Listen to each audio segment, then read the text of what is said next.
Another infernal night across Ukraine. Searchlights seeking out some of the over 300 drones and missiles hurtling towards its cities and towns. In Odessa, in Mykolaiv, where people had to be rescued from burning apartment blocks, and in the town of Makhalivka, south of Kyiv, where massive fires spread. The daylight failing to bring with it relief from what Ukraine says is the largest aerial bombardment since the war began.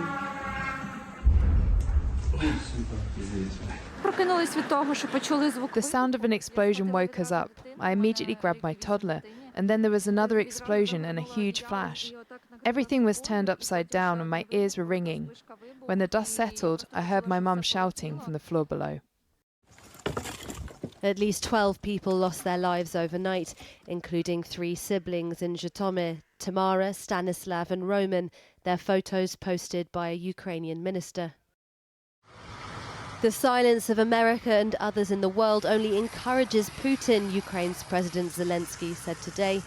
Russia has refused a ceasefire, promising only vague assurances of a memorandum on a possible future peace. Today, the Kremlin's deputy defense minister spoke as he met Russian soldiers returned in the biggest prisoner swap yet. We hope that the large-scale prisoner exchange initiated by Russia will help create an auspicious atmosphere for discussing the conditions for a peaceful settlement of the Ukrainian crisis. European leaders cast a cynical eye on the Russian proposed face-to-face talks in Istanbul the week before last. Talks that led to the latest swap. This time, 1,000 prisoners of war from each side. But these overtures were enough to convince US President Trump not to impose crushing secondary sanctions on other countries that trade with Russia.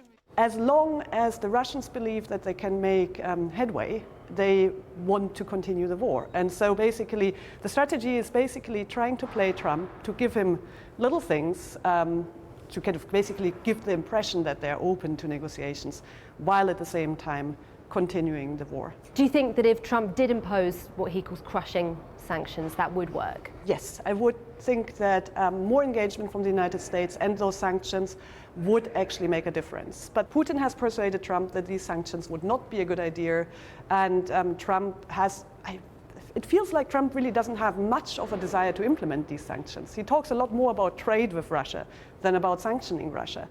After a long phone call with Putin on Monday, Trump informed Ukraine's President Zelenskyy that both sides should come to a deal amongst themselves. No response from the American president this weekend. But today, Keith Kellogg, US envoy to Ukraine, said Russia's indiscriminate killing of women and children was shameful and violated the Geneva protocols protecting civilians. The 30-day ceasefire that Ukraine is pushing for couldn't feel further off from the underground stations of Kyiv, the streets of shattered glass and hollowed-out buildings.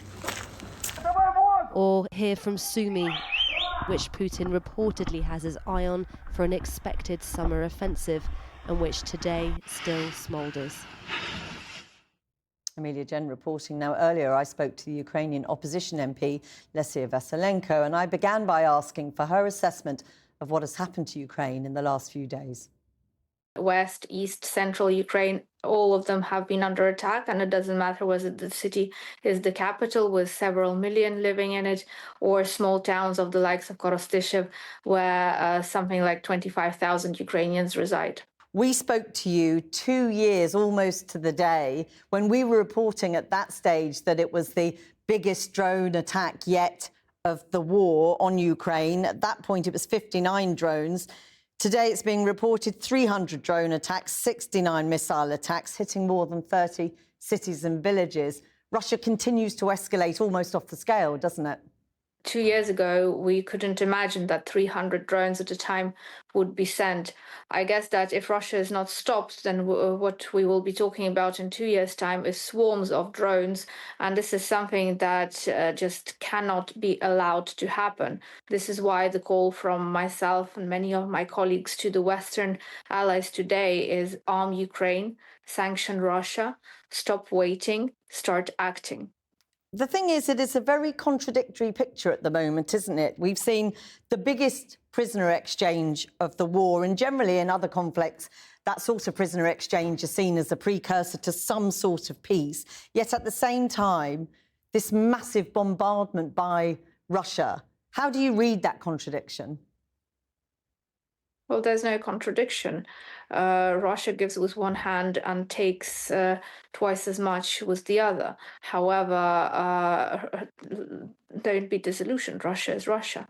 Russia's sole goal and aim as of today is to get rid of Ukraine as an independent state. And this is exactly what it's doing by attacking the Ukrainian people, by causing complete and utter exhaustion, by bringing death to everywhere that it goes, everywhere that is Ukrainian that it goes.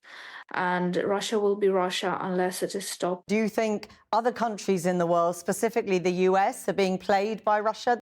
The US president today seems to be completely disillusioned and with firm belief that he can achieve some kind of peace deal with Putin. The problem is Putin doesn't want peace. Putin just wants a piece of Ukraine, and not just a small piece of Ukraine. He wants all of Ukraine. That is the Ukrainian-speaking Ukraine. That is Ukraine that wants to live under the Ukrainian flag, Ukraine that wants to be part of the European community, that wants to be part of NATO, that wants to decide for itself in the end of things.